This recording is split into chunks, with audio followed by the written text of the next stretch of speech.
सबसे खतरनाक जनजाति कौन सी? सेंट्रली जनजाति, वही पर अंडमान निकोबार में। सबसे बड़ी जनजाति देखेंगे, सबसे बड़ी गोंड या गोंड या फिर भील, भील कहते हैं। ये कौन सी जनजाति है? सबसे बड़ी जनजाति है। सबसे दीपावली को शोक के रूप में मनाने वाली जनजाति जो है वो थारू जनजाति। दीपावली को किसी भी स्टेट में जो भी वहाँ के स्टेट के लोग जिस भाषा को सबसे ज़्यादा बोलते हैं वो सब क्या कहलाएंगे? वो सब कहलाएंगे राजभाषा कहलाएंगे। तो आपको बता दें, महाराष्ट्र में मराठी बोलना राजभाषा, गुजरात में गुजराती लोग बोलते हैं राजभाषा, बिहार में बहुत सारे लोग लैंग्वेज बोलते हैं, मगही हो गया, मैथिली हो गया, मिथिलांचल सब बोलते हैं, भोजपुरी बोलते हैं, वो सब क्या कहलाएगा? राजभाषा कहलाएगा। और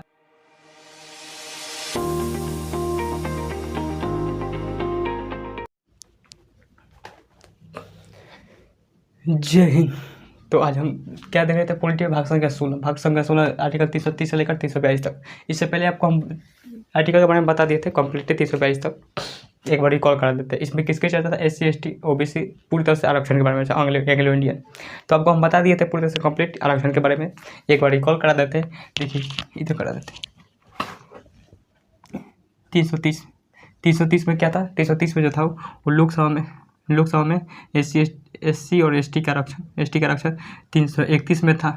331 में था लोकसभा में एंग्लो इंडियन का आरक्षण 332 में था। विधानसभा में SC और ST का आरक्षण 333 में था। 333 विधानसभा में एंग्लो इंडियन का आरक्षण 334 में था। विधानसभा में ये हो गया 334 में विधानसभा में SC और ST के सीटें जो आरक्षण जो है वो 2030 तक रहेगी। क्या था? 2030 तक रहेगी। 335 में था प्रमोशन में, क्या था? SC और ST के प्रमोशन में आरक्षण 336 में था। एंग्लो इंडियन के प्रमोशन में आरक्षण 337 में था। एंग्लो इंडियन के एजुकेशन में आरक्षण 338 में था। SC आयोग 338 में था। SC आयोग 338 के कम में था। 338 से कम था। ST आयोग 339 में था। क्या कहता है?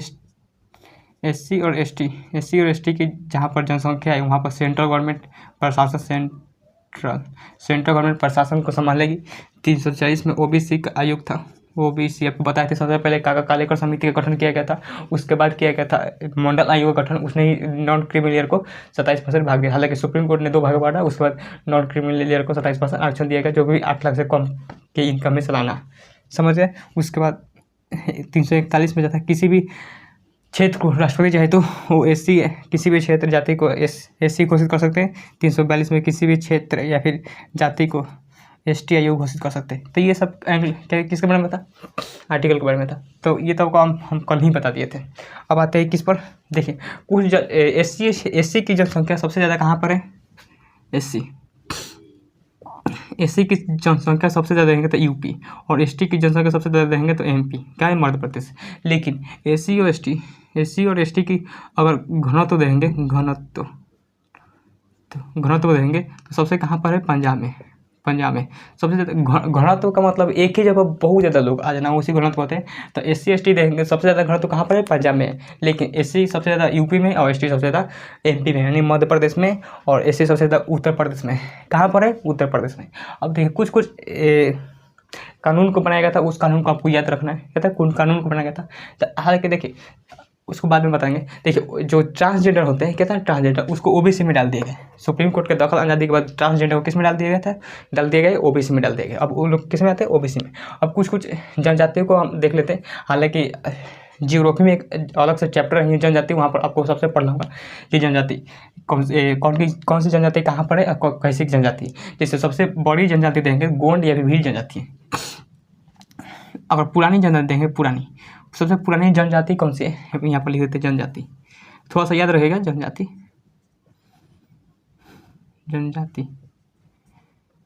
सबसे पुरानी जनजाति, सबसे पुरानी जाति यारवा जनजाति कहाँ पर, अंडमान निकोबार में देखेंगे यारवा जनजाति। सबसे खतरनाक जनजाति देखेंगे, खतरनाक वहीं पर मिलेगा खतरनाक जनजाति। कौन सी जनजाति है? सेंटलीज। सबसे खतरनाक जनजाति कौन सी? सेंटलीज जनजाति, वहीं पर अंडमान निकोबार में। सबसे बड़ी जनजाति देखेंगे, सबसे बड़ी गोंड या फिर मिलेगा गोंड या फिर भील कहते हैं। ये कौन सी जनजाति है? सबसे बड़ी जनजाति है। सबसे दीपावली को शोक के रूप में मनाने वाली जनजाति जो है वो थारू जनजाति। दीपावली को शोक के रूप में मनाने वाली जनजाति थारू जनजाति। कौन सी जनजाति? थारू जनजाति। ये कुछ जनजाति, हालांकि जब आपको जियोग्राफी पढ़ाएंगे तो उसमें जनजाति चैप्टर है, हालांकि आने वाले जब आपको जियोग्राफी में क्या बता दिए, जियोग्राफी में आपको हम खनिज वगैरह पूरी तरह से बता दिए। तो जस्ट आने वाला है क्या है? जनजाति के बारे में, उसमें आपको कंप्लीटली और सारी जनजाति के बारे में बता देंगे। तो बस इतना ही याद रहेगा, पूरा जनजाति, यार जनजाति, खतरनाक जनजाति, सेंट्रल जनजाति, सबसे बड़ी गोंड या फिर भील जनजाति, उसके बाद दीपावली को शोक के रूप में मनाने वाली जनजाति थारू जनजाति। अब देखिए कुछ जो है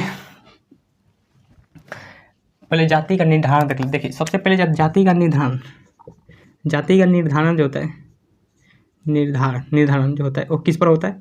वो इस पर जाति का निर्धारण जो होता है वो जाति का निर्धारण जो होता है वो किस पर होता है? सॉरी, जाति का निर्धारण कर दिए। आरक्षण जो होता है, आरक्षण जो होता है वो जाति के आधार पर होता है। किसके आधार पर? जाति के। आरक्षण जो दिया जाता है वो किस पर दिया जाता है? जाति के आधार पर। जिसका जाति है उसको आरक्षण दिया जाता है। और जो अल्पसंख्यक का निर्धारण जो होता है वो किस पर किया जाता है? तो वो धर्म और भाषा पर किया जाता है। यानी जिस क्षेत्र में या फिर जिस राज्य में अगर सबसे 10% से कम जिस धर्म को मानने वाले हैं या फिर जिस भाषा को बोलने वाले हैं वो जो होते हैं अल्पसंख्यक होंगे। लेकिन अल्पसंख्यक के हिसाब से आपको आरक्षण नहीं मिलेगा, आपको आरक्षण मिलेगा जाति के हिसाब से। समझ गए? तो ये था हो गया। अब देखिए कुछ ऐसे जो सुधार किया गया था, कानून लाया गया था, उसको आप याद रखना है। जैसे आपको कौन कानून लाया गया था? कौन कानून लाया गया था? सबसे पहले लगा था 1976 में। 1976 में बंधुआ मजदूर। देखिए 1976 में बंधुआ मजदूर लगा था।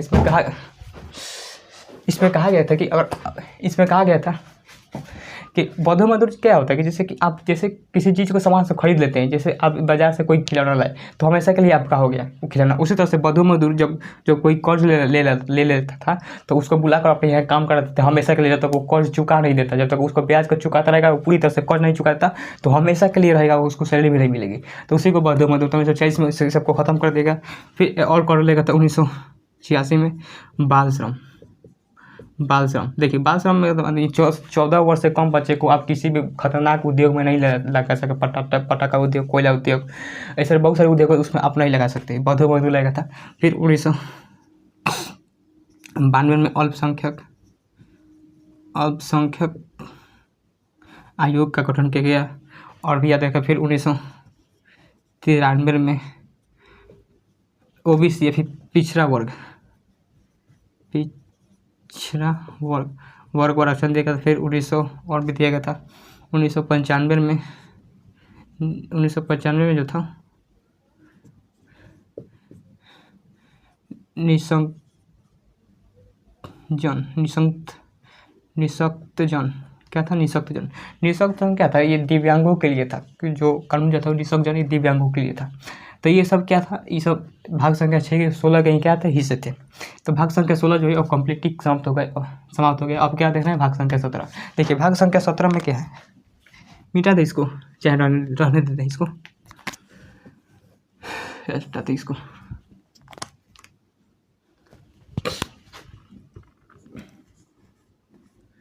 भाग 17 क्या था? भाग 17 में किसकी चर्चा है? तो भाग 17 में जो है वो राजभाषा की चर्चा है। राजभाषा किसकी चर्चा है? राजभाषा की चर्चा है, ऑफिशियल लैंग्वेज। देखिए राजभाषा पहले सब हमसे समझना पड़ेगा कि राष्ट्रभाषा क्या होता है, राज्यभाषा क्या होता है और स्टेट भाषा, मातृभाषा क्या होता है।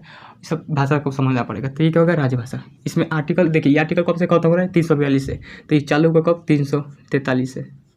343 से लेकर 300 51 तक, 351 तक। अब जस्ट आएगा 352। देखिए 352 में आपको बताए थे राष्ट्रीय नेशनल इमरजेंसी, राष्ट्रीय आपातकाल, आपको बताया था 352, 356, 360 राष्ट्रीय आपात, राजकीय आपात और फाइनेंशियल इमरजेंसी, इस सब के बारे में आप बता दिए थे। तो ये हटाते इसको। अब 341 से लेकर 351 तक किसके बारे में चलता है? 41 लिख दिए, 43 होगा, 43। तो भाग संख्या 17 में राजभाषा की चर्चा है। देखिए उससे पहले आपको राजभाषा से पहले आपको कुछ भाषा समझना पड़ेगा। एक होता है राष्ट्रभाषा, राष्ट्रभाषा,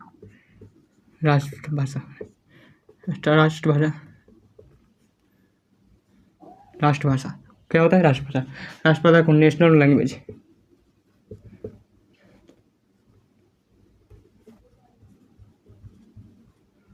नेशनल लैंग्वेज क्या कहते हैं? National language. राष्ट्रभाषा को हम लोग नेशनल लैंग्वेज कहते हैं। और ये राष्ट्रभाषा क्या होता है? ये जो भी देश में, देश के सबसे लोकप्रिय भाषा को, देश के सबसे लोकप्रिय भाषा,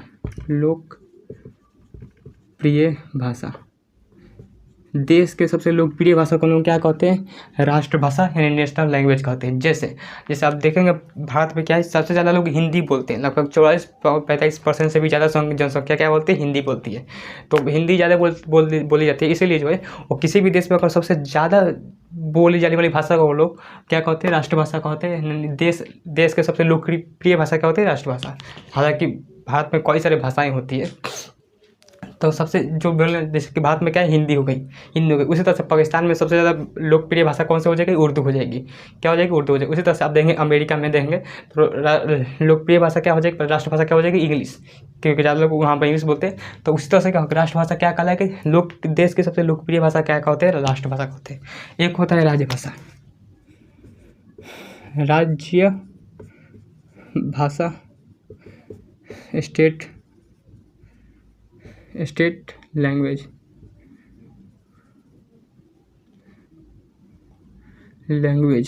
स्टेट लैंग्वेज। ये क्या होता है? ये राज्य की सबसे लोकप्रिय भाषा, राज्य की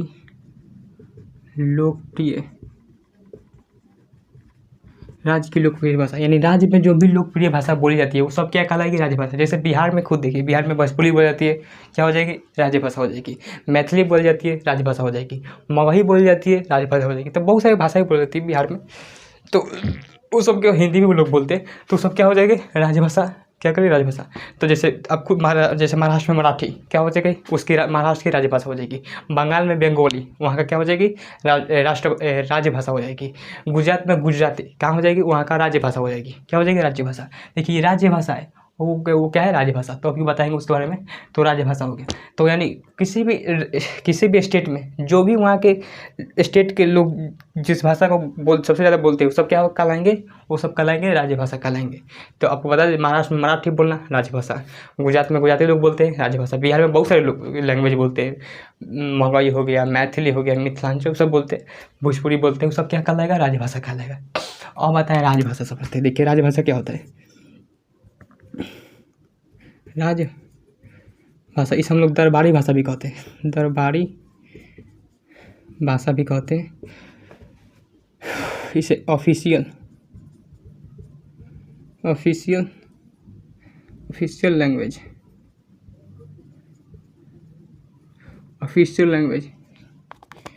इस पेपर वर्क होता है, इसे पेपर वर्क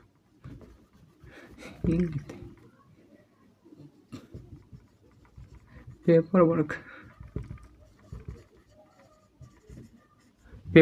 होता है? इस पर पेपर वर्क होता है। जैसे अब देखिए भले बिहार में भोजपुरी लोग बोलते हैं, मगही लोग बोलते हैं, मैथिली बोलते हैं और भी बहुत सारी भाषा बोलते हैं, लेकिन जैसे ही किसी ऑफिस में जाते हैं, किसी ऑफिस में, सरकारी ऑफिस में जाते हैं, तो वहाँ पर जाकर हिंदी बोलने लगते हैं। क्या था? हिंदी बोलने लगते हैं। तो वो जो हिंदी बोलते हैं तो वो उस राज्य की राजभाषा तो नहीं है। जैसे बिहार की राजभाषा भोजपुरी हो गई, और लेकिन बिहार में जो अधिकारी लोग होते हैं उनके ऑफिस जाएंगे तो वहाँ पर भोजपुरी को छोड़कर हिंदी पा जाते हैं। तो हिंदी पा क्यों जाते हैं? अब देखिए वो हिंदी जो है वो क्या है? राजभाषा है। क्या था? राजभाषा है। क्या है? राजभाषा। तो जितने भी पेपर वर्क होते हैं वो राजभाषा में होते हैं। और राजभाषा जो है वो दो ही है। कौन कौन है? एक है हिंदी और दूसरी इसके सहायक जो है वो इंग्लिश है। इसकी सहायक भाषा जो है इंग्लिश है। क्या? इंग्लिश। इसकी सहायक भाषा जो है वो क्या है, इंग्लिश है। ऑफिशियल लैंग्वेज हिंदी है, यानी कोई भी ऑफिस वाला काम, कोई भी आप एग्जाम देने जाते हैं तो एग्जाम में क्या भोजपुरी में लिखते हैं। हालांकि एग्जाम में उस पर देंगे तो उस पर लिखा होता है उत्तर जो है वो अपने शब्दों में हिंदी हालांकि लिख सकते हैं, लेकिन वहाँ पर क्या लगता है, हिंदी में लिखते हैं, क्या इंग्लिश में, हिंदी में लिखते हैं। अब कोई भी देखें ज़्यादातर जो है वो भोजपुरी में नहीं देखेंगे, हालांकि मराठी वगैरह में बोल लिखते हैं। तो लेकिन अगर मान ली कि हिंदी के अलावा कोई और भी अगर राजभाषा रखना चाहते हैं तो आपको क्या करना पड़ेगा, संशोधन करना पड़ेगा। संशोधन कर आप जोड़ सकते हैं। ये होता है राजभाषा। क्या हो जाता है, राजभाषा। तो समझ गए राष्ट्रभाषा क्या होता है, देश की लोकप्रिय भाषा राजभाषा कहलाती है। राज्यभाषा स्टेट लैंग्वेज, स्टेट की लोकप्रिय भाषा स्टेट लैंग्वेज कहलाती है। और राजभाषा या फिर दरबारी भाषा या फिर ऑफिशियल लैंग्वेज। ऑफिशियल लैंग्वेज जितने भी पेपर वर्क होते हैं वो ऑफिशियल लैंग्वेज में होते हैं। आप जाकर यूपीएससी की परीक्षा भोजपुरी में लिखकर नहीं आ सकते, मगही में लिखकर नहीं आ सकते, मराठी में लिखकर नहीं आ सकते। आप जब तक आप उस पर जब तक कोई संशोधन नहीं होता जब तक आप हिंदी में लिख सकते हैं या फिर इंग्लिश में लिख सकते हैं। समझ गए। लेकिन अगर कोई भी स्टेट जो है अगर अपने संशोधन कर अपना कोई भी पेपर वर्क जो है वो अगर राजभाषा को बदल रखना चाहता है कोई अदर भाई, जैसे बंगाली में, अगर बंगाली में रखना चाहते हैं तो क्या हो जाएगा, दरबारी भाषा जो है वो अपना रख सकता है, सॉरी राजभाषा जो है और रख सकता है, उसको लिए संशोधन करना पड़ेगा। तो राजभाषा समझ गए। राजभाषा में उसके लिए बहुत सारे, अब जिसमें अब अलग अलग स्टेट में, जैसे उत्तराखंड में देखिएगा, उत्तराखंड में हिंदी लोग बोलते हैं, संस्कृत भी बोलते हैं, क्योंकि देवों की भूमि है उत्तराखंड। तो वहाँ पर संस्कृत लोग पूजा पाठ ज़्यादा बोलते हैं उत्तराखंड में। या फिर आप चल जाइए यहाँ पर उत्तर प्रदेश के, यहाँ पर पूजा पाठ होता है वाराणसी, वहाँ पर भी लोग संस्कृत ज़्यादातर बोलते हैं। तो वो सब क्या हो जाएगी, वो राजभाषा हो जाएगी। समझ गए राजभाषा। अब एक होता है मातृभाषा, समझे, सुनिए मातृभाषा। मातृभाषा मदर लैंग्वेज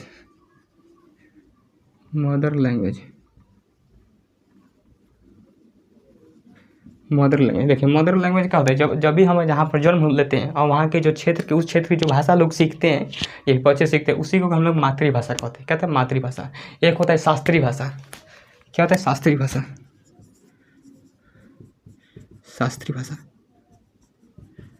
क्लासिकल लैंग्वेज।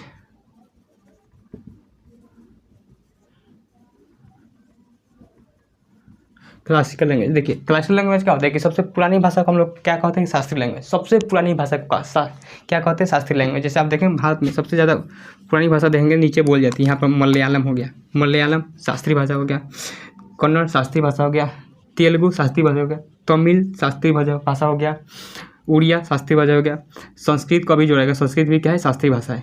तो ये सब क्या है, भाग संख्या 17 में भाषाओं के बारे में चर्चा है। तो आपको तो ओवरऑल बता दिए, छोड़े उसके बाद अगले वीडियो में पूरी तरह से ये कंप्लीट बताते हैं। हालांकि हमारे यहाँ जो है वो 22 भाषा की चर्चा है, वो 22 भाषा की चर्चा आर्टिकल कहते हैं। और सूची भाग संख्या 8 में कौन कौन है, तो कश्मीरी, सिंधी, पंजाबी, हिंदी, बंगाली, असमी, उड़िया, गुजराती, मराठी, कन्नड़, तमिल, तेलुगु, मलयालम, उर्दू, संस्कृत, नेपाली, मणिपुरी, कोंकणी, बोडो, डोगरी, मैथिली, संथाली। तो अगले वीडियो में पूरी कंप्लीटली आपको बता देंगे। तो आई होप इस वीडियो को आप समझोगे। आज के लिए यहीं तक रहने देते, तब तक मिलते हैं किसी नेक्स्ट क्लास में।